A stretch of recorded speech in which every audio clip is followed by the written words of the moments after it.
বিয়ের কেনাকাটা শুরু করে দিই। ওসব নিয়ে তোমাকে ভাবতে হবে না,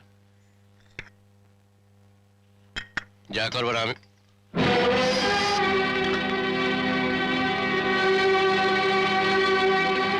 নমস্কার। কেন এসছো এখানে? কি চাও? আগে আমি আমার ভাই সাগর আর জুলি সম্পর্কে কথা বলতে এসেছি। তোমার ভাই সম্পর্কে কোনো কথা শোনার ইচ্ছে আমার নেই, আর আমার মেয়ের সম্পর্কে কোনো কথা বলার অধিকার তোমার নেই। আমার মেয়ের বিয়ে আমি ঠিক করে ফেলি। এক সপ্তাহের মধ্যে অজিতের সঙ্গে জুলির বিয়ে হবে। না না, এমন কাজ করবেন না, এটা ঘোর অবিচার হবে। ওরা দুজনে দুজনকে খুব ভালোবাসে। ভালোবাসা? ভালোবাসার মূল্য তুমি কি জানো মোহন? তুমি তো সেই মোহন যার জন্য আমার বোন আত্মহত্যা করেছিল। আজ আমি চাই তোমার ভাই সেরকমই একটা কিছু করুক। না না, ও কথা বলবেন না। আমার ভাই তো কোনো দোষ করেনি আপনার কাছে, আপনার রাগ তো আমার উপর। শুধু রাগ নয়, ঘৃণা। এই জীবনে তোমাকে আমি সব থেকে বেশি ঘৃণা করি। এত ঘৃণা করি যে তোমার মুখ যেন আমাকে দেখতে না হয়। আর সেই জন্য ধূপগুড়ি গ্রাম ছেড়ে আমি এখানে চলে এসেছি। আপনার চোখে তো অপরাধী আমি, তাহলে আপনি ওদের জীবনটা নষ্ট করছেন কেন?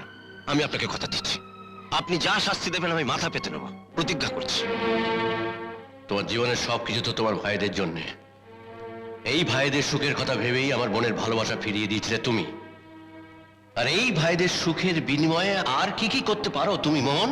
যে কোনো কিছু, আপনি যা বলবেন তাই। আমি যদি তোমার ভাইয়ের সঙ্গে আমার মেয়ের বিয়ে দিতে রাজি হই, তার বিনিময়ে যদি তোমার প্রাণটা চাই, সেটা তুমি দিতে পারবে মোহন?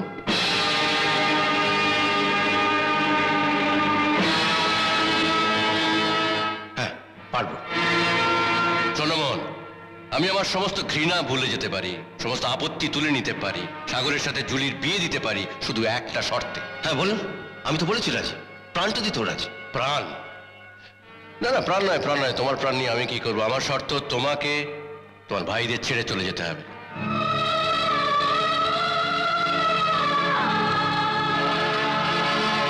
জুলি আর সাগরের যেদিন বিয়ে হবে, সেদিন বিয়ের আসর থেকে কাউকে কিছু না জানিয়ে চলে যেতে হবে তোমাকে।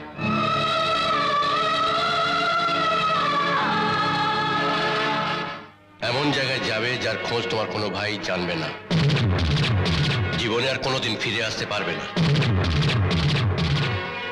কোনোদিন কোনো ভাইয়ের সঙ্গে দেখাও করতে পারবে না। বলো, রাজি? আমি রাজি। এই কথা আমরা এই চারজন ছাড়া আর কেউ জানবে না। না না, কেউ জানবে না।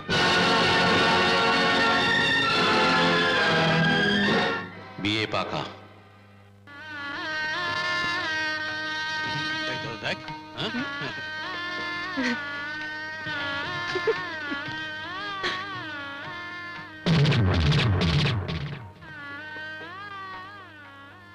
যাও যাও, অনেক হয়েছে।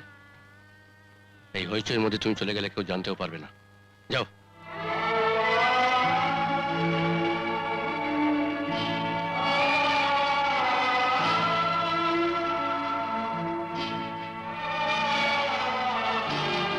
মোহন, যাস নে মোহন, যাস নে। না গেলে কি করতে পারবে বীরেন মুখার্জি? ছিল আমি কথা দিয়েছি, সত্য ভঙ্গ করতে পারবো না। কোনটা বড় সত্য মোহন? একটা চতুর লোকের কৌশলে বাধ্য হয়ে কথা দেওয়া, না ভাইদের ভালোবাসা? রমেন, আমায় দুর্বল করে দিস না রমেন, তুই যা ওদের কাছে যা। আমি গিয়ে কি করব? যখন ওরা দেখবে তুই নেই, তখন কে ওদের সামলাবে? তুই সামলাবি রমেন, তুই সামলাবি। আমি জানি তোর কষ্ট হবে, কিন্তু এই কাজটা তোকেই করতে হবে। না, আমি পারবো না, আমি ওদের সামলাতে পারবো না। আর তুই তুই পারবি নিজেকে সামলাতে? সারা জীবন যে ভাইদের জন্য তুই এত কিছু করলি, পারবি পারবি তাদের ছেড়ে থাকতে? আমি পারবো, আমি যখন জানবো ওরা সুখে আছে তখন আমি পারবো, নিশ্চয়ই পারবো। আমি তুই তুই তুই তুই তুই যা, আমার কাট কাজ না। মোহন,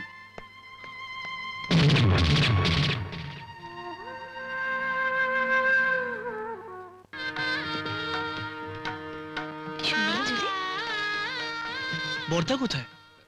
সত্যি তো, পর্দা কোথায় গেল রে? সিঁদুরটা পরিয়ে দিন। দাঁড়ান, বর্দাকে সামনে ছাড়া কোনো শুভ কাজ শেষ হতে পারে না। আগে বর্দা আসুক। তোমার বর্দা আসবে না, তোমার বর্দা চলে গেছে। চলে গেছে? কোথায় গেছে? বীরেন মুখার্জি তাকে শর্ত দিয়েছিল। জুলি আর সাগরের যেদিন বিয়ে হবে, সেদিন বিয়ের আসর থেকে কাউকে কিছু না জানিয়ে চলে যেতে হবে তোমাকে।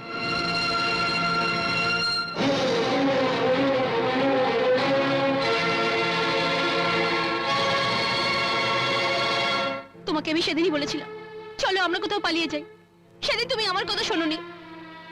আজ হয় অগ্নিসাক্ষী রেখে তোমার সঙ্গে 7 পাক ঘুরে তোমার ঘরে যাব, নইলেই আগুনই হবে আমার চিতা। ছি ছি বাবা, এই তুমি দুই পরিবারের এতদিনের বিবাদ মিটিয়ে যে মহাপুরুষ এক করে দিল, তাকে তুমি তাড়িয়ে দিলে। আপনি কেমন মানুষ তো আমি জানি না, তবে আপনি কেমন বাবা যে বিয়ের আগেই আপনি আপনার মেয়েকে বিধবা করে দিতে চান? সবাই সবার জন্য অল্প কিছু ত্যাগ করে, কিন্তু আমাদের বর্দা মহাপুরুষ, সে ভাইদের জন্য নিজের জীবনটা উৎসর্গ করতে চায়। উনি আমাদের কাছে পর্দা নন, উনি আমাদের আত্মা। পর্দা না থাকলে আমরা কেউই বাঁচবো না। আপনি বলুন না, পর্দা কোথায় গেছে? আমি তো জানি না, তবে এটুকু জানি যে 8টার ট্রেন ধরবে।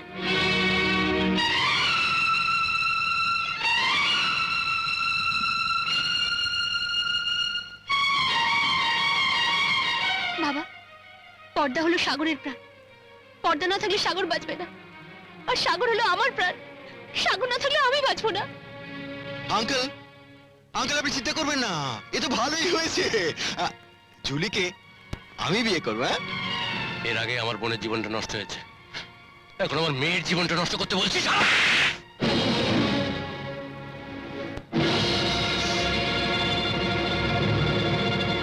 সাগর, সাগর তুমি এভাবে চলে যেও না। তুমি জুলির কথা একটু ভাবো, তুমি চলে গেলে জুলির কি হবে?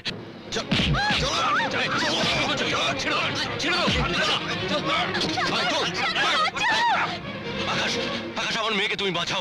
তোরা স্টেশনে যা, এখনো সময় আছে। তোমরা পিছিয়ে নিয়ে বাড়ি যাও, আমি দেখছি।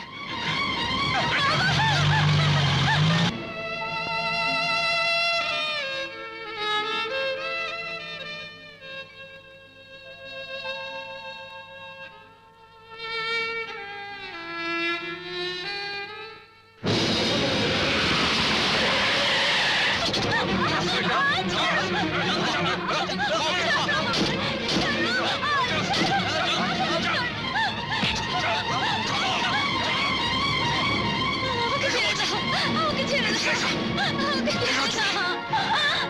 5 বছর ধরে তোমার বাবার হয়ে কাজ করছি, এতদিন একটা রাস্তার কুকুরও যদি সাথে থাকে, মালিক তাকে কিছু না কিছু দেয়, কিন্তু তোমার বাবা আমাকে দেবে বলেও কিছু দেয়নি। জুলি, আমার পাওনা আজ আমি আদায় করে নেব। এই, এই সিঁদুরে কৌটো নিয়ে আয়।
খারাপ কিছু না, মাটিতে শুকে দেখ। শোক না, শোক শোক শোক শোক।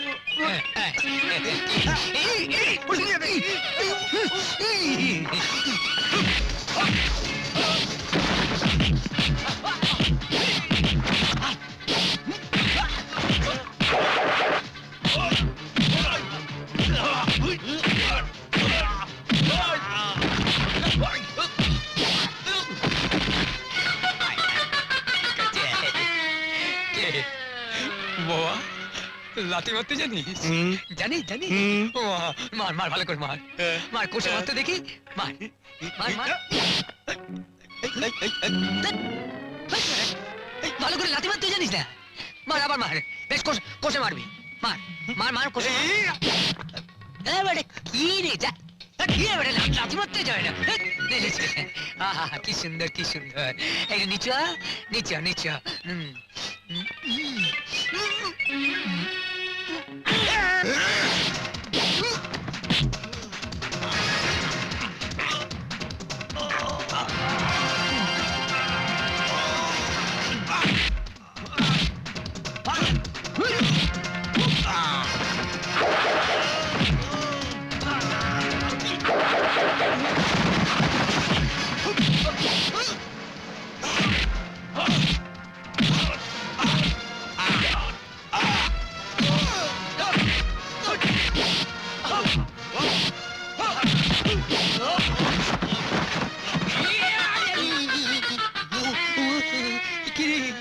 দেখি দেখ ও মা এই আমার দুলটা আছে আছে আমার মতো দুল পড়েছিস আয় আয় কি সুন্দর আয় কাছে কাছে কাছে চুমু খাই আয় আয় আদর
জুলি জুলি বাবা বাবা মা জুলি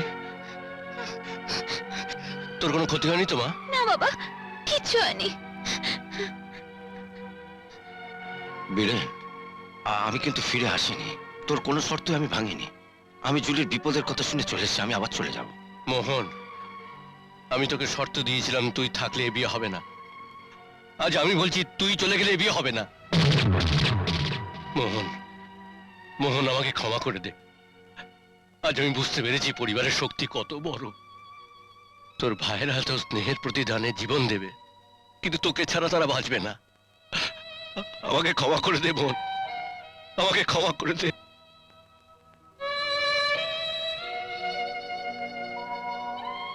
আর জুলিকে আশীর্বাদ কর, ও যেন তোর পরিবারে নিজেকে মানিয়ে নিতে পারে।